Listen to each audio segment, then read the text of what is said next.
All right, good morning, my cold-blooded army. It is an early morning down here in Texas, and not a big deal, but it's a Saturday, which makes it a big deal. I am headed out to do something kind of fun. I'm sure you guys are wondering and want to know what I'm doing so early, or you may not care, but I'll tell you anyway. I'm headed down to Austin for a herp show down there.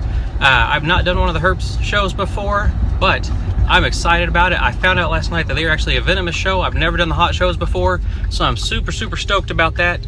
The potential for me to make some bad choices this morning is off the scales. So it's gonna be interesting. We'll see how this goes today. Yeah, I'll keep y'all updated. There's a good chance I'm gonna make some bad choices and come home with something I don't need. But first, I gotta juice the ride, and more importantly, I'm gonna eat some coffee today.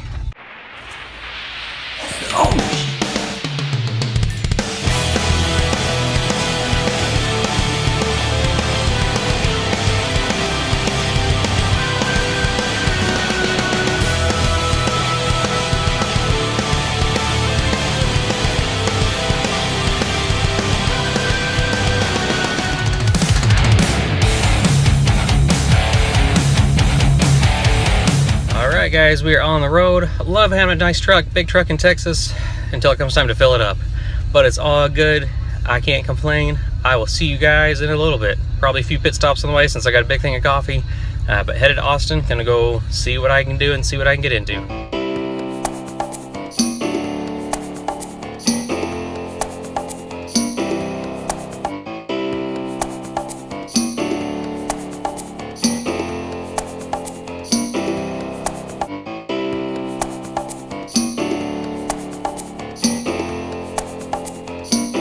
Alright guys, we did the Venomous show last weekend down in Austin. It was really cool. I did not make bad choices like I thought I would. Did pick up 3 axolotls. Yeah. We got an axolotls. Oh, what? Axolotls. And picked up a strawberry Pac-Man frog as well. We named him Daryl for Daryl Strawberry. It's a horrible dad joke, but it works. We went this weekend down to Arlington to the Lone Star Expo out there, and might have made some bad choices there. About to do an epic unbagging, and it's cool. We actually got what we wanted to. I asked my daughter before we went down there what she wanted. She said she wanted a pinstripe. So we found an even better than that. And then I was looking for a few larger things we can use for education. And so we took care of that as well. And then picked up another albino Pac-Man. So now we have a ornate high green, a albino, and a strawberry Pac-Man. And they are super cool. So I got a lemon blast, and this is what it looks like. It's a really pretty snake. And we're gonna be putting it in the rack over there. You wanted a pinstripe, right? Yes. So what's a lemon blast? Lemon blast is a pastel pinstripe. So I'm really excited because that's the only thing that I wanted. And it's beautiful. What are you gonna name her? Pretzel. Alright, one of the goals that we had was to get a few large snakes that we could work with either youth or students or kids or anything like that. And so we did pick up a beautiful red-tailed boa. And she is, she's a little flighty, a little stressed. I'm about to put her up because I have not a very happy feeling right now about this. But she has a lot of blushing on her face, and she is just absolutely beautiful. Got her from a rescue group that was there. And so they were just trying to find homes and wound up getting a really good deal. But she is beautiful, full of iridescence. She's a good 15-20 pounds.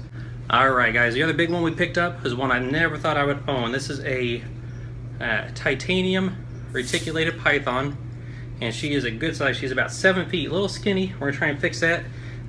But she is just ridiculous temperament, man. People were holding her, just passing her all around. My kids were playing with her, and started talking to the guy about it and told him what we were trying to find as far as a good snake for educational purposes to let kids play with and things like that. And he showed us this one, and so I told him I would buy this, and then we saw the red tail, and so I was already kind of committed to this one and didn't want to cause any problems, so I went ahead and got her as well. And it's not like he had to twist my arm to get her or anything. She was beautiful and a good deal and good size. So she's just not cooperating over the camera, so we'll get her put up. Maybe. Nope, here she is.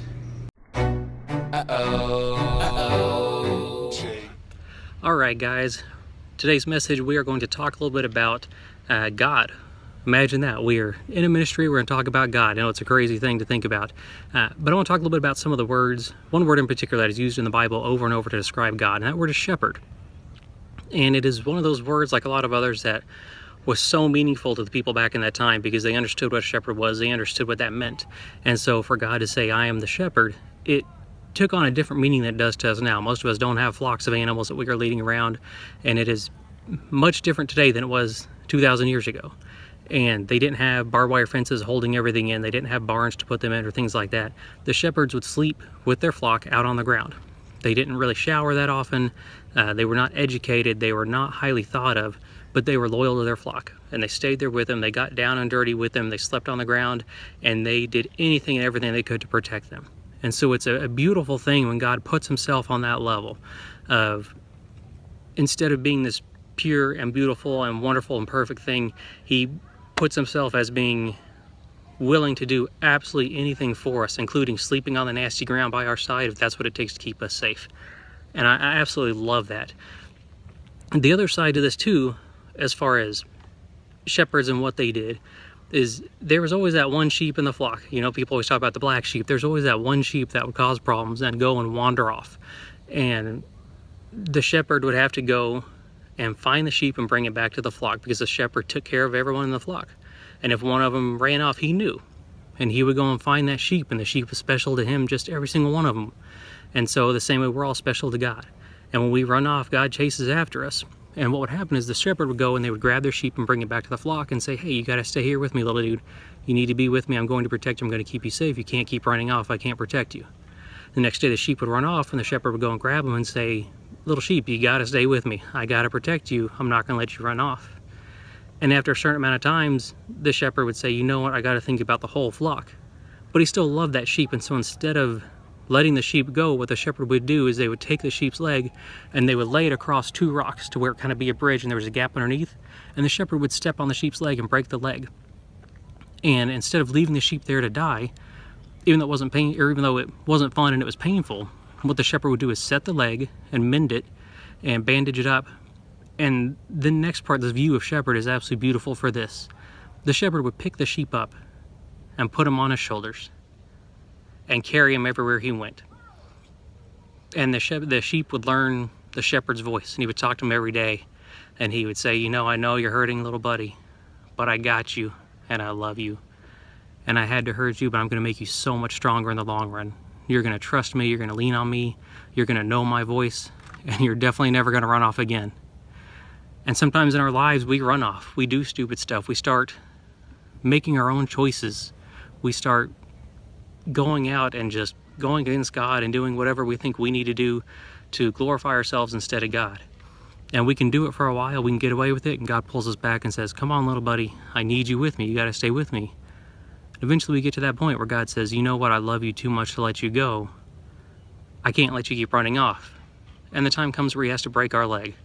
And just like the shepherd, though, he doesn't leave us there. He picks us up, he carries us, lets us hear his voice every day and says, you know what, little buddy, you screwed up, but I love you, I got you, I'm going to keep you safe for all of time. And I absolutely love that. If you guys are struggling with something and maybe you are broken or God is trying to pull you back to him and you need help, you need support, you need prayer, encouragement, absolutely anything, please feel free to reach out. Give us a call, shoot us an email, whatever we can do for you. We are absolutely blessed to serve and to be a blessing to you guys. Yeah, always here for you. We love you guys. May you be blessed to be a blessing to those around you. I hope you have an awesome and blessed and productive week.